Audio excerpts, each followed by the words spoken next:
Hi everyone, this is Dr. Menije here at Embracing Your Therapy, and today I will be talking to you about perfectionism, and that's because perfectionism is a mental health issue.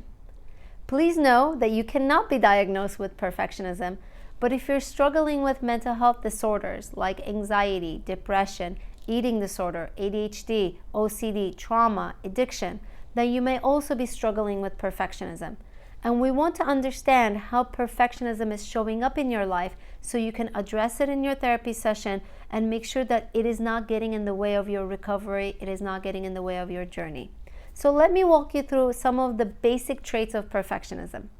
First and foremost, perfectionism is a pursuit of doing things perfectly. So it's a focus on the outcome, not the effort, where we want the outcome to be perfect.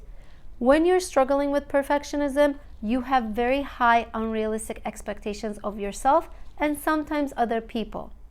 And in these expectations you have of yourself, again, they are unattainable, they are rigid, they are unrealistic, and often feed into the anxiety, depression, addiction that you might be struggling with. I want you to also understand, perfectionism are not always overachievers and hardworking people. Yes, that's one version of it. But sometimes perfectionism shows up as procrastination and indecision because those highly unrealistic expectations are too much to bear. Another feature of perfectionism is the attitude towards mistakes. As a perfectionist, you tend to be very intolerant and judgmental towards any mistake, any flaw, any setback, because you believe that those are signs of weaknesses, signs of inadequacies. Another trait of perfectionism that we really want to be aware of is the inner self-dialogue. Perfectionists are not nice to themselves. They're actually their worst critic. So if you're struggling with perfectionism, you're also struggling with negative self-talk, self-judgment, and self-criticism.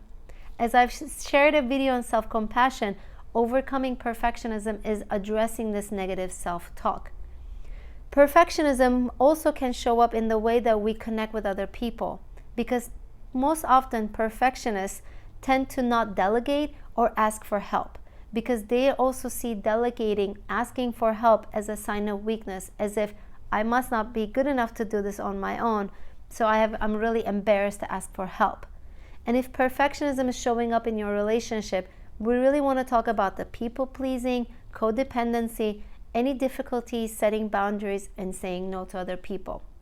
So there are a few things to understand how perfectionism might be showing up in your life.